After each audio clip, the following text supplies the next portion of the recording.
So I'm in the midst of an existential crisis right now. I, for the first time in my entire life, have free time. Throughout my entire life, I've always worked, done stuff, made money, tried to do a bunch of different stuff. But now that the school year has ended, and I'm an adult with like an actual salary for once, and for the first time, I've saved up enough money where I can take this entire summer off. I can pay my bills, I can pay my rent, I'm okay.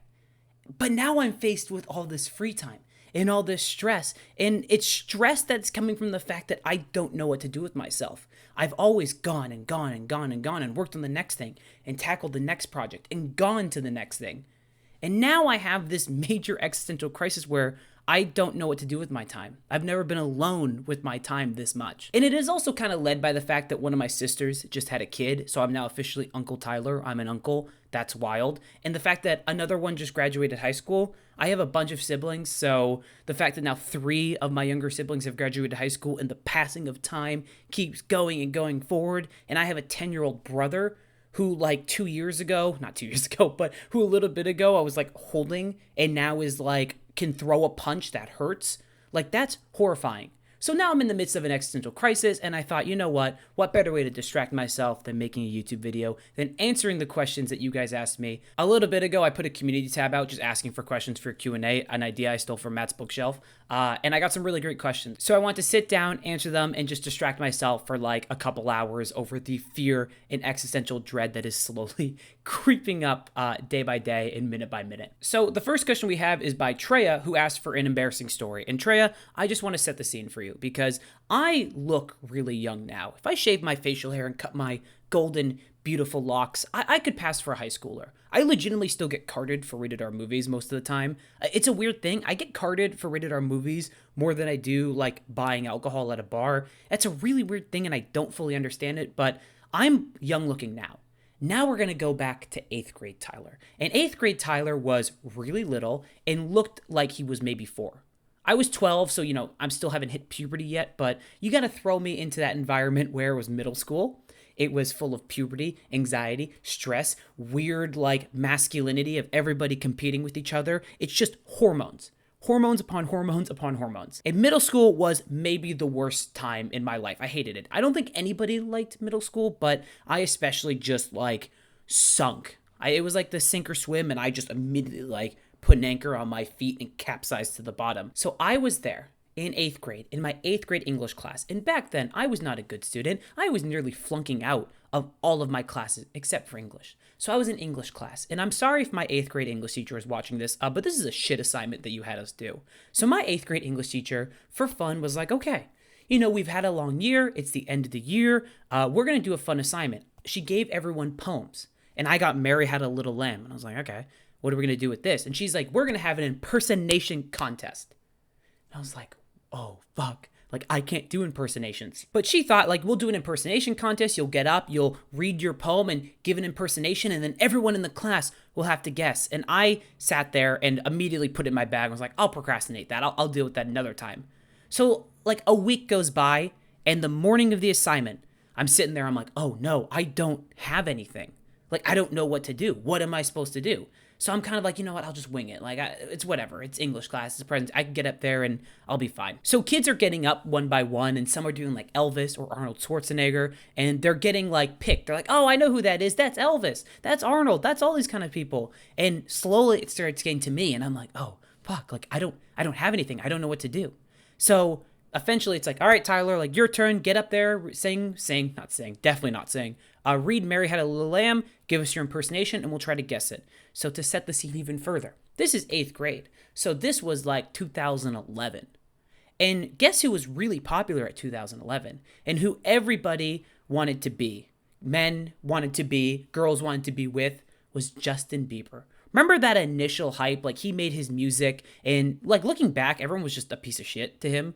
But his music actually wasn't that bad, but everyone was like, oh, Justin Bieber's so bad, blah, blah, blah, blah. His voice is so high-pitched, even though if I would have sung a high-pitched note at the time, I would have shattered a glass. That's how high-pitched my voice is. But there was this weird hate towards him. So I thought, you know what? In my mind, here's what I'm going to do.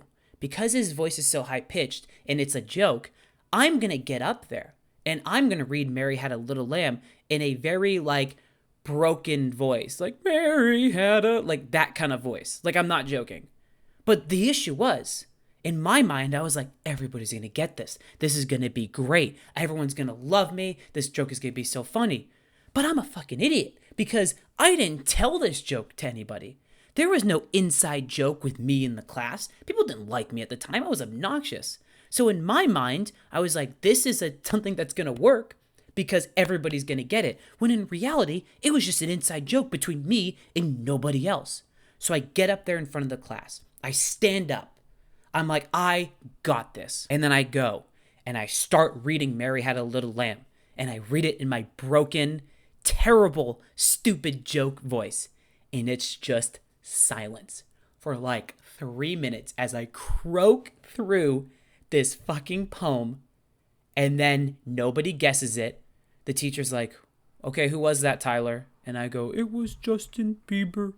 And then I go and like sit down and sit at my desk and just kind of like be sad and awkward. And nobody laughed. Nobody said anything. Nobody even acknowledged it. And that was the worst part. I now live in constant fear. My eternal fear is not heights or spiders or like death.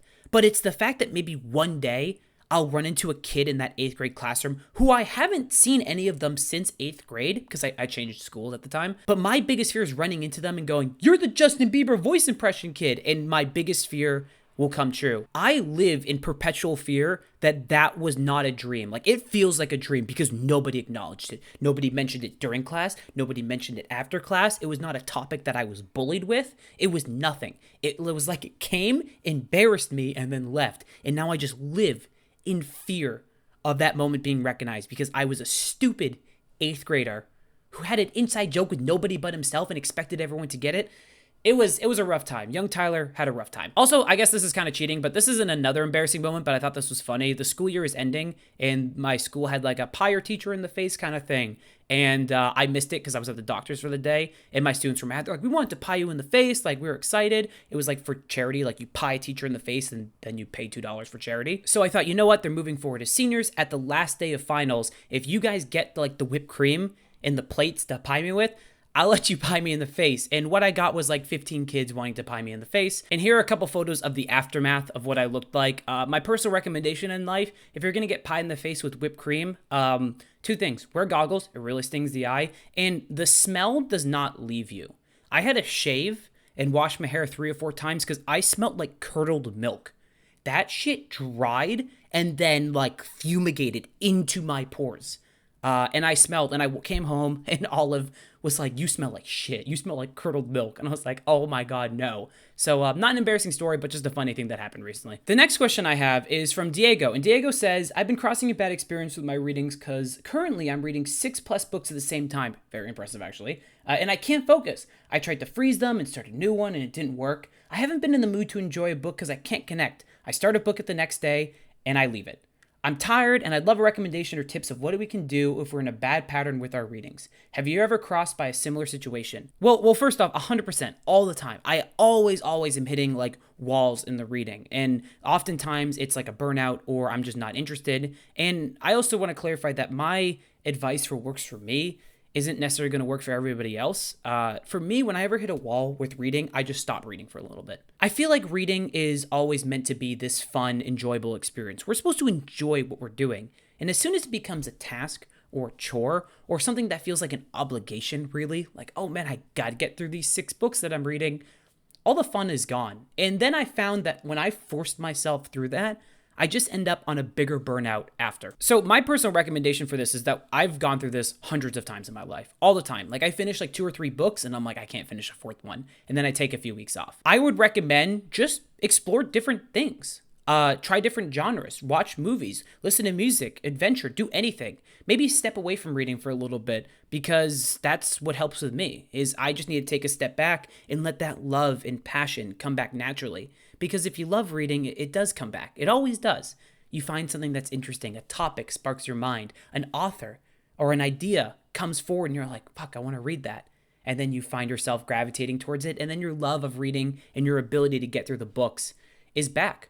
It also could just be a reading slump. Like you just might not like these 6 books and then we could drop them and then you might be good after that. So my recommendation based on my experience and what I've done is either try to find new books or just take a step back and don't try to force it because we need readers in this world. We need people like you who are trying to actively improve and read and engage in literature. And I don't want you to burn out, because one less reader in the world is one less voice who can contribute, who can help, who can offer perspectives that nobody else could. And those perspectives, especially in this trying time of the world and politics and everything, is needed now. The next question we have is from Katie Books, who asked, if you could force everyone to watch one movie, what would it be? And I'm going to again cheat on this answer. I actually have 3 movie recommendations that I want to give. There are 3 movies in the past 5 years that have had the most amount of impact on me. The first one is 2018's Burning.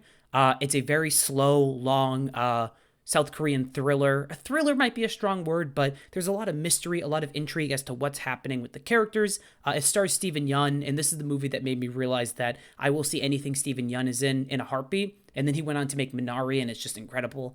But I don't want to spoil anything with the movie, but it's actually based on a short story written by Haruki Murakami called Barn Burning. And the short story and the movie take 2 completely different routes, because the short story is only 20 or so pages, and the movie's 2 hours and 45 minutes. But it's a slow thriller with an incredible payoff, with little moments that benefit on a rewatch. And my ideas and hypothesis as to what happens in the movie have shifted each and every time I watch it. I find new things I like, different things I like, everything. The second recommendation I want to give is Bo Burnham's Inside, a musical comedy special thing on Netflix that literally transcended anything I've ever seen on Netflix. It's my second favorite property on Netflix that Netflix has ever even put out. I even have an inspired tattoo from it right here. It is one of the most meaningful, impactful things I've ever watched. I actively listen to the soundtrack on repeat. Bo Burnham's wit and witticism and ability to accurately pinpoint what is going on with people and social media and the country, but make it engaging in a way that I've never seen before, is something that I've listened to the soundtrack hundreds of times over. Bo Burnham was my most listened to artist on Spotify in 2020. And that was my most watched movie in 2020. I've watched it 4 or 5 times. I recommend it more than anything. It's interesting. He shot it, edited it, wrote it, and did everything by himself in one room. So I'd highly, highly recommend it. The last movie I want to recommend is Everything Everywhere All at Once. And I don't think you guys need me to tell you that this movie is incredible. It's literally being hyped up as one of the greatest movies of all time. If you look at Letterboxd, it's ranked number 7 on there for all narrative features. Out of all movies that have a narrative, it's ranked number 7. And believe me, no matter what you're hearing, it's probably better than what you're hearing. I saw it with Olive at a special pre-screening in LA.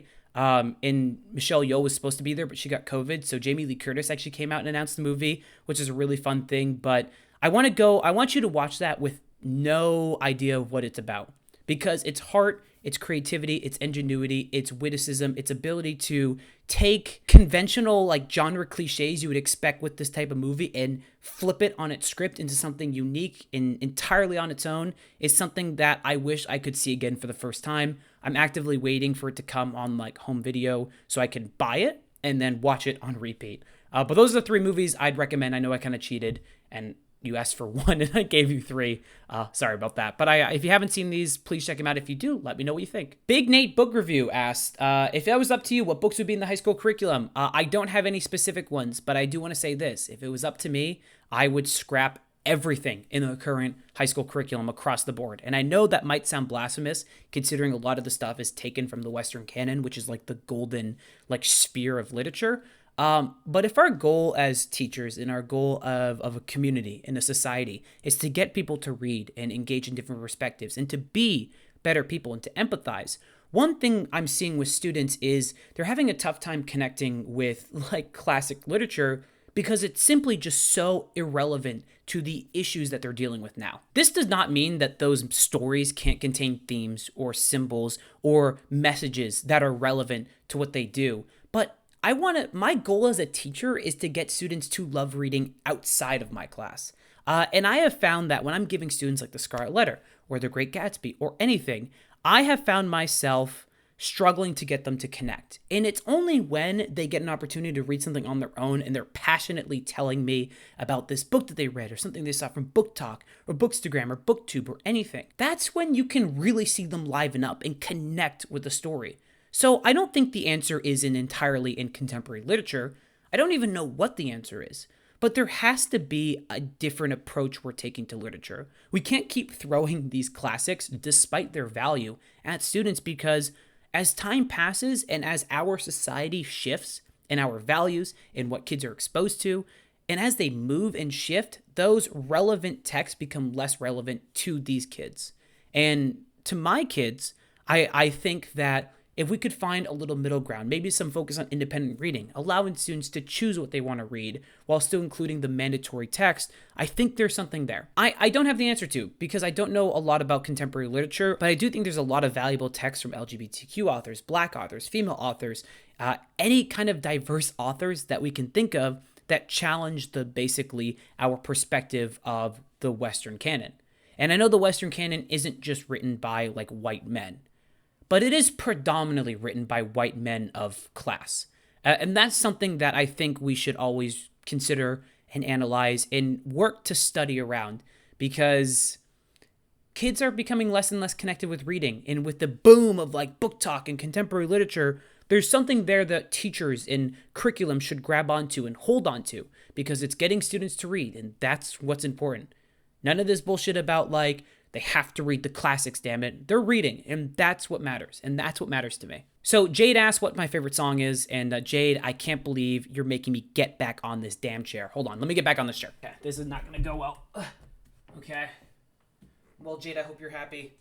Jade, if you can see this, on my calf, I don't know if you guys can see this. Do I have to get on my desk? On my calf, I'm just mooning the camera now. I have a tattoo of a person holding a match. And that match is cool it off before you burn it out. And well, oh my God. Okay. Oh, please don't fall. Oh God. Okay. Whew. I didn't die. If you don't know what that song is, it's Billy Joel's Vienna. I got it tattooed on my calf. It's the most meaningful song I've ever had in my entire life. I'm out of breath from climbing a chair. But it's a song that means the most to me. It's the first time I've ever like connected with a song, understood and like felt like the song was speaking to who I was, my philosophy, my ideologies at the time. So I got it commiserated on my leg. But another one of my favorite songs is the Eagles' Try and Love Again. I really love classic rock, but I kind of just like all music. So there's that. But yeah, thank you, Jade, for making me get on that damn chair. Alan Black asked, what's the worst book to film adaptation? I'm going to give two answers. The first one is the Aragon adaptation. I don't watch many like book to movie, like young adult adaptations, but I remember getting Aragon when I was a young kid for Christmas and like reading through it and loving it. And then I found out there was a movie adaptation coming out and I was like, let's go. This is amazing.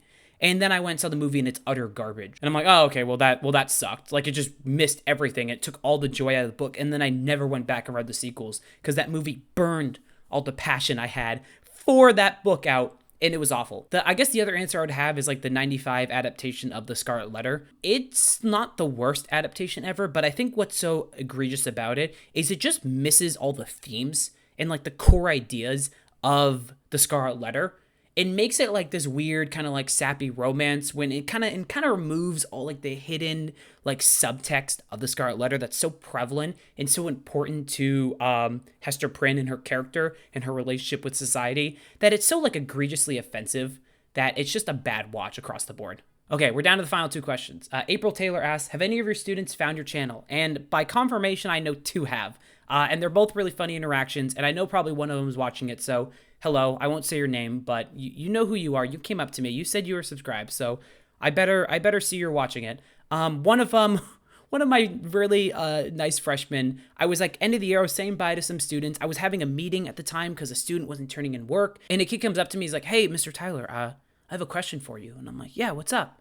And he goes, I was on YouTube last night. And I'm like, okay, interesting. Where is this going? Very intrigued. And he's like, and I was looking at books to read. I was like, interesting.